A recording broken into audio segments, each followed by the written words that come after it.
Hello and welcome to episode 11. So for Sensei'S UFC 276 review. So a lot has happened in the last 24 hours or even 12 hours even. It was a crazy time to be a UFC fan. But if I'm honest, it was a card that sort of failed to deliver. It was a good card, but very few standout moments. I think it was business as usual. I'll start from the bottom. In terms of my predictions, I got quite a few right. Can't lie, I'm proud of myself. So let me just give myself a round of applause. The first fight of the night, the women's bantamweight fight between Jessica Rose Clark and Julia Stoliarenko. I got that completely wrong. I said Jessica had the dog in her. She looked like she was down for a fight. And bless her, she got caught in an arm bar in 42 seconds and her arm actually broke. So all the best to her. Hope she genuinely recovers soon. And my prediction was wrong. But I've never seen her fight before. But yeah, hopefully we get to see her fight again. That's the main thing. Women's flyweight, next on the card, Jessica Eye versus Macy Barber. I spoke that I think this is a veteran versus prospect fight, and I think the prospect is going to come through. It's almost like the veteran going over for the prospect, if you want to talk in WWE terms. And Macy won on points. Yeah, as expected. Uriah Hall, also as expected, didn't show up. Let me rephrase that, because I don't want to put the onus on Uriah Hall. Andre Muniz did show up, and he beat Uriah Hall over 3 rounds. So well done to him. Again, we'll run through the rest of these ones until it gets interesting. So, Dricus du Plessis beat Brad Tavares on points. I thought Brad would win. That's fine. Not bothered either way. Ian Gary did win his fight against Gabe Green, so well done. The hype train rolls on. 10-0, welterweight division, a tough division. You got to bear in mind, he's a prospect in the welterweight division, so he's also in the same category as Shavkat, Hamzat, but he's obviously not on the same level of those guys, so they'll take him significantly slower than the other two, I reckon. But it'll be interesting to see how he mixes it up in the welterweight division as time moves on. Jim Miller defeated Donald Cerrone, and Donald Cerrone retired. So we have seen the end of Cowboy. He said he's going to go and be a movie star. And I was watching his post-fight interview, and he seems, fairly cognizant. He seems to be able to still speak at a good level. He doesn't slur any of his words, like I do after watching fights at 5 a.m. in the morning. So Donald, I wish him the best. What a career. We're expecting him to end up in the Hall of Fame. He's had a significant number of fights. 36 wins, 17 losses, 0 draws, and 2 no contests. So, that is a lot of fights. So, shout out to Donald. What a career. Hall of Fame for sure. And congratulations to Jim Miller for being the first person to submit Donald Cerrone since April 2010. So, he did his thing. Brad Riddle got defeated by Jalen Turner. I was thinking because he's from City Kickboxing, he would come here with the championship mindset of Adesanya and Alexander Volkanovsky, but he lost in the first round. 45 seconds in, he got caught in a guillotine, I believe. Jalen Turner is 6'3", 155 pounds. He's just a monster for the division, bigger than every other guy in the division. So good luck to anyone fighting him. I thought Brad's slightly better record would make him win, and I thought his slightly better training camp would make him win, but it turns out that wasn't the case. So we move on quickly from that. Now the main card, the one that we're all really here to talk about, Pedro Munoz versus Sean O'Malley opening up the card. Sean is someone who they really want to make a star, and Pedro is somebody who has stalled a lot of hype trains and dented a lot of stars. So it was a good little crossroads match for Sean O'Malley. And, unfortunately, we only got to see 1.5 rounds of it, because in the first round, we got to see what I think was a Pedro win. But then he got caught by an eye poke by Sean, so the fight got called a no contest because Pedro couldn't continue. Lots of people were saying that Pedro was looking for a way out. Maybe that was the case, and maybe therefore you can give Sean the moral victory for making a guy want a way out of a fight, despite fouling him. I think it opens up a deeper conversation about how we deal with fouls. Ultimately, Sean did deliver the foul. It meant that Pedro couldn't continue. So who loses that fight? The guy who can't continue, or the guy that fouled him and made it so that he can't continue? It opens up that conversation a little bit more. And Sean, he's already on the PR offensive, saying that breaking news: the Sugar Sean Athletic Commission have ruled it a victory for Sean O'Malley, and he went on the same sort of lines when he lost to Marlon Chito Vera, and I don't know, it's a little bit boring to be honest with you. That side of Sean, it's like, bro, okay, the Pedro fight you can sort of move on from because it is what it is, but the Chito Vera fight in particular, you lost that fight and you lost that fight fair and square. So accept it, learn from it, and move on, sort of thing. Next, we saw the veteran, the legend in Robbie Lawler, lose to Brian Barberina. So my prediction was right. I thought Robbie would lose. I didn't know he would lose in this way, in this fashion. Looking back over his career, the last time he lost via stoppage because of strikes was to Tyron Woodley in the early first round for the welterweight title way back when. He got stopped by strikes by Brian Barberina, who's just a vicious animal, and unfortunately Robbie was defeated. But he was also compensated for that, obviously via his fight purse, but also he got a fight of the night bonus as well. So congratulations to both Brian and Robbie for getting fight of the night, because it was vicious and violent, so well done to both guys. Sean Strickland versus Alex Pereira was the next fight we saw, and I predicted that well, actually. Alex chinned him first round, left hook, touch of death. Simple as that. I don't really need to say too much more. It sets Alex up for the Israel Adesanya fight, and what we saw during Izzy's post-fight interview was that he's dead up for that fight and he wants to see Alex Pereira in the octagon. So we will see that. A little bit sad for Sean, I suppose. I think his style was always going to be wrong, particularly the way he likes to strike.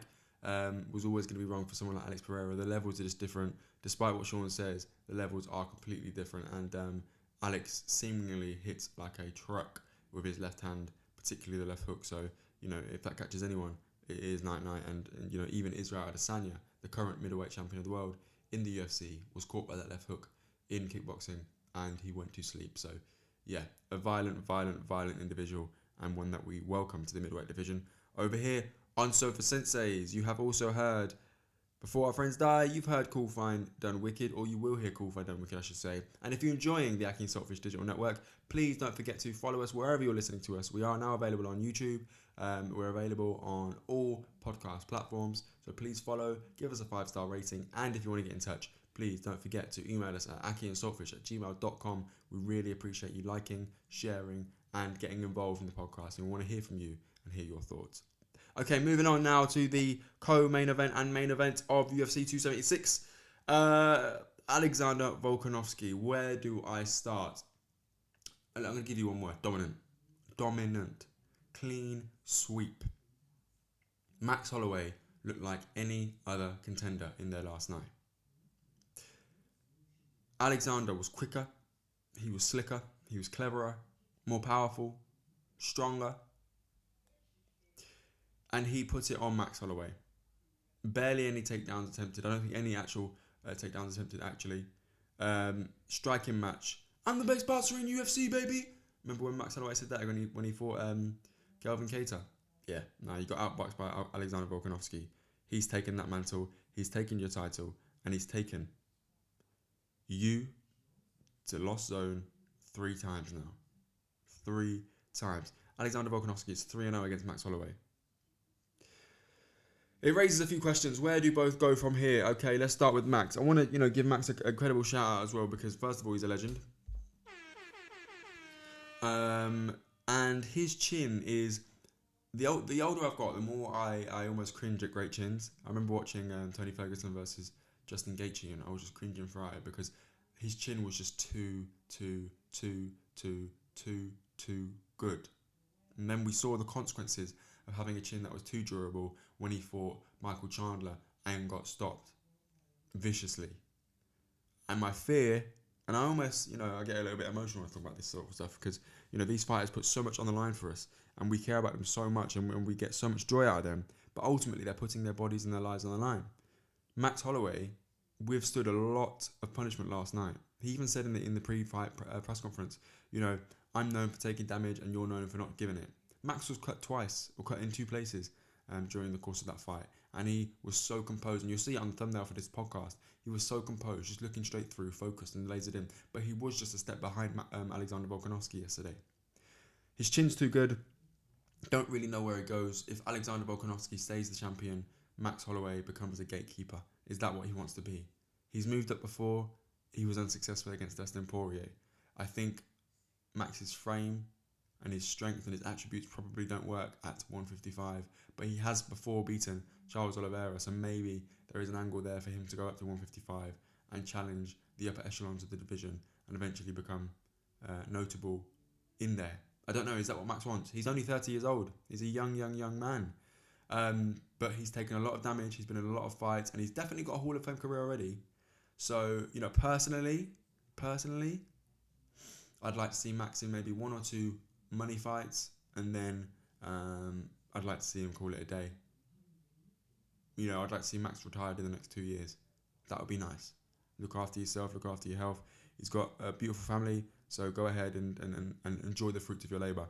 He was saying actually in one of the embeddeds, he's got a room full of all the posters for all his fights in the box they give you them in, and he doesn't look at them. He hasn't got time to smell the roses, was his exact quote. He just keeps going, keeps plodding forward. And I think now, after taking so much damage for our pleasure, it's time that Max smells the roses and appreciates what's in front of him, and hopefully has a long, healthy life ahead of him. One of those money fights could easily be the Conor McGregor fight. Conor McGregor's not going to be back for a little while, and Max Holloway is someone who I would advise to take a little bit of a rest. So it sort of aligns well that maybe Conor could be a comeback. Sorry, Max Holloway could be a comeback fight for Conor, but also an introduction or a reintroduction to 155 for Max. So that could be an option there. Who knows? What's next for Alexander Volkanovsky? Yeah, interesting. He said he wants to move up, and he said he'll keep both divisions busy. I think that's easier said than done. Moving up is quite an interesting prospect because you've got Charles Oliveira, who currently is isn't the champion. The title is vacant, so it would be sort of easy to move Alexander up, put him against Charles Oliveira, and make it for the title and have some sort of credible narrative. It's not like he's the champion just waiting for someone.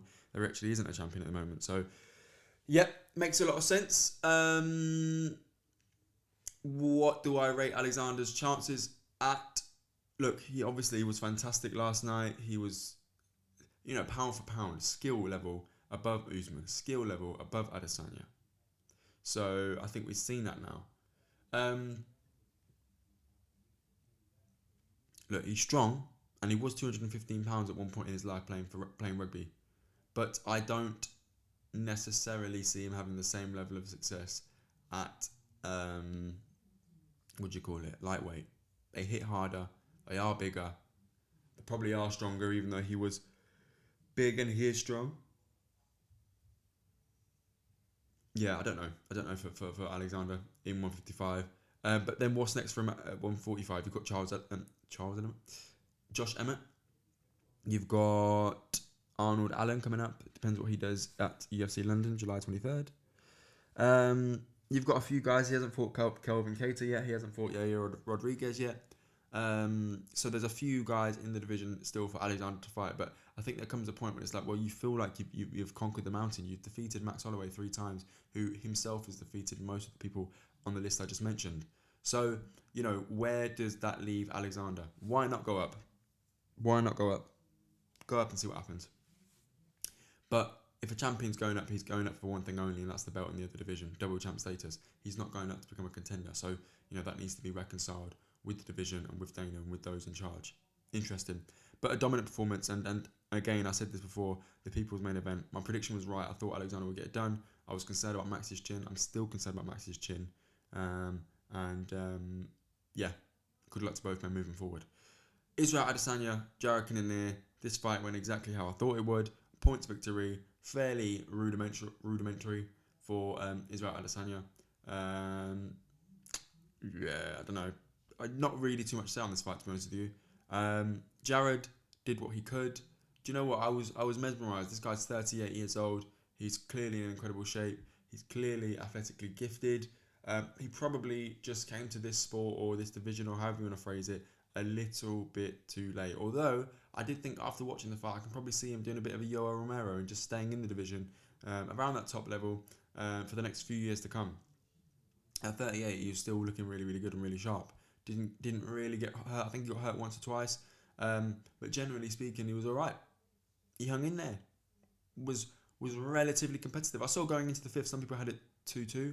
Some people had it 4-1. Sorry, not 4-1. 3-1. And some people had it 4-0. Personally, I had it 4-0, maybe 3-1 a push. But yeah, I did not have it at 2-2. I did not think that last round hinged on who was, or the winner hinged on that last round. So, yeah, you know what? I did think, you might have seen on the Sofa Sensei's Instagram, and if you don't follow us on Instagram, it is at Sofa Sensei's and at akhi&saltfish. So do give us a follow and check out the other podcasts as well. I did think that the Drake curse would play a role. Drake bet $1 million on Israel Adesanya, and when he bet $1 million, or no, $500,000 on Justin Gaethje lost.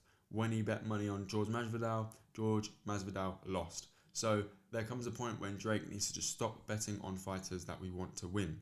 Drake needs to leave it out or bet in private. But yeah, anyway, Israel Adesanya won the fight, so he defeated the Drake curse. He defeated Jared Cannonier. And to be honest with you, I don't know. I don't want to critique too hard, right? Because he won the fight and he did what he had to do.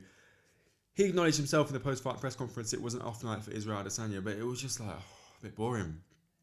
And you've got to bear in mind, I'm up at 4, 5, 6 in the morning watching this rubbish. Like, mate, do something, please. People pay a lot of money to watch the pay-per-view in America, and people pay a lot of money to be there in Vegas and watch the fights live. So put on a show. But I understand as well, being a champion is greater than being a showman. So he did what he had to do to get the win. And if he was having an off night, then he still won, which is, admirable at best. Also in attendance was Vince McMahon, Steph McMahon, and Triple H. Very interesting. And talking of WWE, Israel Adesanya come out to the Undertaker theme music and then put everyone to sleep. So, yeah, very interesting UFC 276 card. Look, we're setting up a lot of things. What's next for both guys? For Jared Cannonier, I don't know. I quite like the Paulo Costa card. Paulo Costa fight. Luke Rockhold is looking to come out of his exile. I think he's got a fight lined up with Paulo. Maybe the winner or the loser of that fight can fight Jared Cannonier, get him back into contention pretty soon. Israel Adesanya called out Alex Pereira, like I mentioned earlier, after his fight. So that is seemingly what we're going to get next. I don't think that's an easy fight at all for Israel Adesanya. The commentators were saying the only guy that can really compete with Israel in that style of fight that he was fighting is Alex Pereira. So it'll be very interesting to see how that fight plays out. I think we'll probably see another element, another fold to Israel's game, including grappling and that sort of thing. So very interesting. Just one last comment on the commentators and the night in general. My God, DC and Joe Rogan are an annoying duo. I saw these comments a few times and I sort of never really took notice of it. But last night was just, shut up, man. DC was just talking. And, barely about the fight. He was talking about the fighters or just abstract things. But, bro, I want to know, play by play, what's going on? Chatting, man. Chatting. Stop. Yeah, a little bit annoying. And maybe I was just tired and miserable. But, yeah, very annoying to hear Joe Rogan and Daniel Cormier just chat shit all night. But anyway, that is UFC 276, the preview. Or, sorry, not the preview. The review. So, what else happened last night? So we saw also Joe Joyce return from wrist injury and fight Christian Hammer. Got him out there in the 4th round. Cool. Joe Joyce is sort of in the who needs him club. Why would you fight Joe Joyce for nothing on the line? You wouldn't. It's pointless. It's too big. He's too durable. He's too dangerous. He's not much of a draw. No point in fighting him unless there's a real carrot at the end of that journey. That's not how the phrase goes, but whatever. Yeah, so Joe Joyce did what he had to do at the end of the day, but he needs to get a move on. He's like 34, I think 35, maybe even 36. How old is Joe Joyce? Let's just confirm that. Joe. See how long it's taking me to type Joe Joyce? Wow, that was a good 30 seconds. 36 years old, and he's 37 in September, so Joe Joyce is ticking on. Obviously, you had that sort of Joe Parker fiasco where it was announced on the Fury White undercard, and then Joe Parker sort of just pulled out and signed a boxer. So, lots of aggro there. What else happened last night? I'm trying to think. No, off the top of my head. John Jones was tweeting along. So John Jones was watching. Him and Israel have their own personal beefs. But John Jones was watching and he's saying he's going to come back against Stipe. He says it makes more sense for him to fight a guy like Stipe than it does to fight the current heavyweight champion, Francis Ngannou, who is one-dimensional and coming off a knee injury. I completely disagree. Obviously, I think the championship being on the line and John Jones going straight in there for the heavyweight championship of the world is a fantastic move to make. But equally, I understand Jones's concern because I think the more dangerous fight is Francis Ngannou, and I think he's probably looking to warm up into heavyweight. So it'll be lovely to see John Jones being active again. I think it's probably a little bit too good to be true, if I'm honest. So yeah, sad times, but all the best to John Jones. I hope he's well personally. That's important too. Yo. So for Sensei, just a quick one today. Just wanted to recap the card last night. A little bit disappointed, I'm not going to lie. Great performance from Alexander Volkanovsky. That really stands out. And Alex Pereira. So well done to those guys. Those will be our performances of the night. Sad times for Robbie Lawler. Sad times for what's his name? Donald Cerrone. And pretty lackluster from Israel Adesanya. But it wasn't an still night as predicted. Those who needed to get it done, got it done. And we line up ourselves some great events moving forward. There are a few events from the UFC coming up soon. And of course, there's UFC London coming up again on the 23rd of July. I'm sure we will be back with more Sofa Sensei's in between time. There's a few things like next week, Derek Chisora is fighting, so it'd be nice to catch up with you guys on that. I think, I've noticed recently a lot of news is coming out throughout the weeks and in the weeks, and oftentimes we don't have time to include everything in the Sofa Sensei's episodes that follow that news. So I'm debating doing sort of micro episodes covering some news that happens, here and now and reacting to certain things. So please do let us know your thoughts on if you'd like to see smaller episodes of Sofa Sensei's discussing things that are topical here and now in the fight world. Email us at akhiandsaltfish@gmail.com, but also you can follow us on Instagram at Sofa Sensei's or at akhiandsaltfish. And if you enjoyed this podcast, don't forget to check out our other ones. We have got Before Our Friends Die, which is the conversations we want to have before we leave this planet. And we've also got Cool, Fine, Done, Wicked, which is about music and only music. We love it. We love this. And if you're listening, we love you. Thank you very much. We are not couch coaches. We are not armchair experts. But we are the Sofa Sensei's. So as always, thanks to Troy for producing the outro music and the intro music that you're hearing today on the podcast. And get in touch, let us know your thoughts. This has been episode 11 of the UFC 276 review.